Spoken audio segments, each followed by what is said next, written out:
An electric vehicle accelerates from 0 to 60 miles per hour in under 2 seconds, faster than most hypercars worth several $1 million, and it does this without sacrificing range, without overheating, and without requiring expensive maintenance. How is that possible, and why can't competitors replicate what's already being mass-produced in gigafactories? Over the past few years, Tesla has covered ground that the automotive industry typically measures in decades. First, the company proved that an electric vehicle could be practical. Then it equipped that vehicle with driver assistance systems that gradually evolved into full-fledged autonomous driving technology.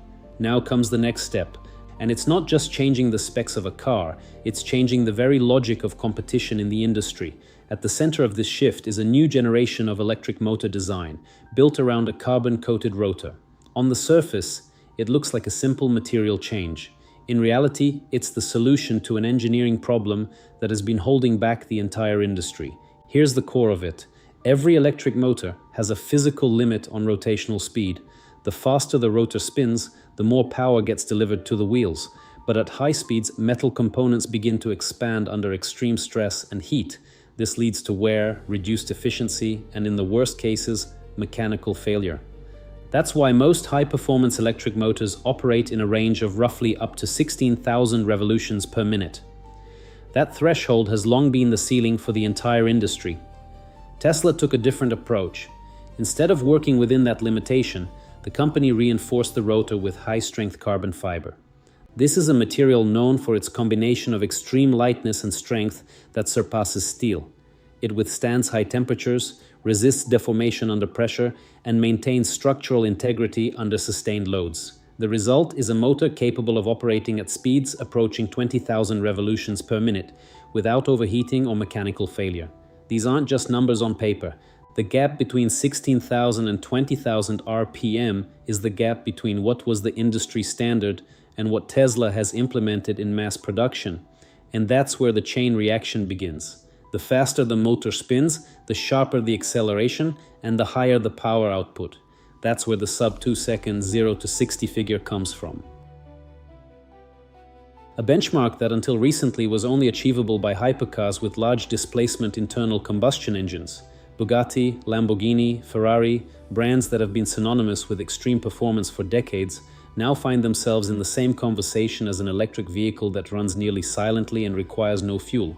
But here's what's fundamentally important. Speed is only part of the equation. Traditionally, more power meant faster energy consumption. Push harder on acceleration, the battery drains faster. That was the fundamental trade-off every EV manufacturer had to deal with. The carbon-coated rotor changes that balance. Thanks to its lower mass and higher structural efficiency, the rotor reduces energy losses during operation. Fewer losses means higher efficiency, which means more range on a single charge. Drivers get both extreme acceleration and practical driving range at the same time. The trade-off that was once considered unavoidable has effectively been eliminated. Add durability to that. Conventional motors wear down under thermal and mechanical stress. The redesigned rotor construction significantly improves resistance to those factors. The motor maintains its performance longer, requires less maintenance, and the overall lifespan of the vehicle increases. For the owner, that means lower long-term operating costs. There's another aspect that often gets overlooked. The new design reduces dependence on certain rare and expensive materials traditionally used in electric motor manufacturing. This directly impacts the cost of production. Fewer rare components means simpler manufacturing, which means lower cost per unit.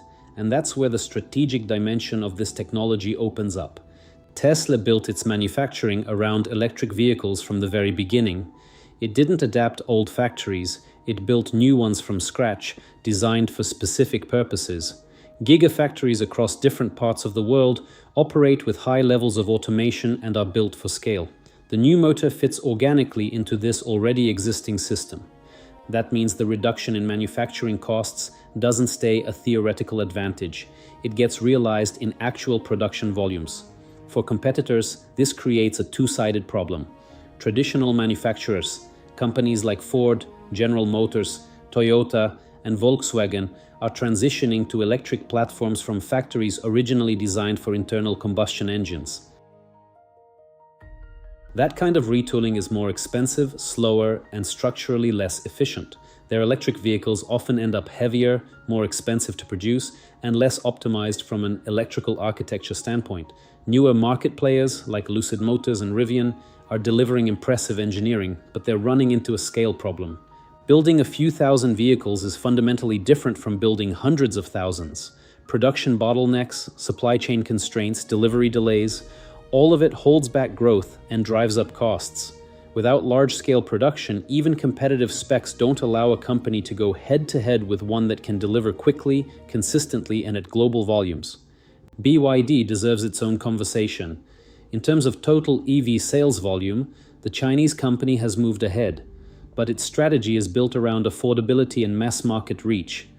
When it comes to cutting-edge innovation in motor design, battery optimization, or software integration, Tesla maintains a clear advantage.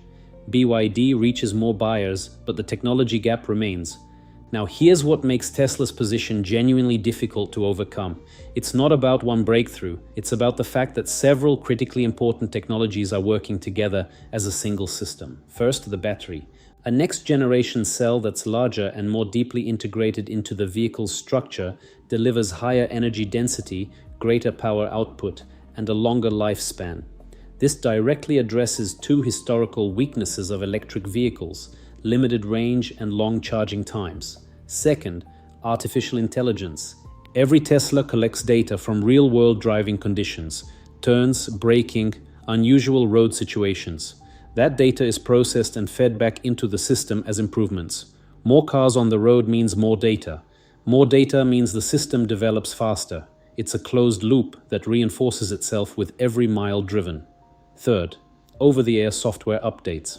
Unlike traditional vehicles that are essentially fixed after purchase, Teslas keep evolving. New features, performance improvements, expanded capabilities, all of it arrives wirelessly. Without a trip to the service center, the car doesn't become obsolete, it gets better. When the motor, the battery, the artificial intelligence, and the manufacturing infrastructure all work as one, it's no longer just a collection of technologies, it's a systemic advantage. And systemic advantages are the hardest to copy, because copying one piece isn't enough. You have to reproduce the entire architecture. Most competitors are solving problems one at a time. Some are working on range, others on charging speed, others on software. Tesla is doing all of it simultaneously. That's exactly why the gap is widening faster than analysts expected. But the history of industry does include examples of seemingly insurmountable advantages that were eventually overcome. The real question right now isn't whether Tesla is leading, that's obvious. The question is who and how will be able to close that gap. Can the traditional giants reinvent themselves fast enough? Will any of the newer players turn engineering ambition into manufacturing scale? Will a breakthrough emerge that nobody sees coming? There are no answers yet, but one thing is clear. The carbon-coated rotor is not the final chapter in Tesla's development. It's the foundation for the next phase, and that phase has already begun. If you're interested in following this story as it unfolds, subscribe to the channel and hit like. It helps us make more content like this. See you in the next one.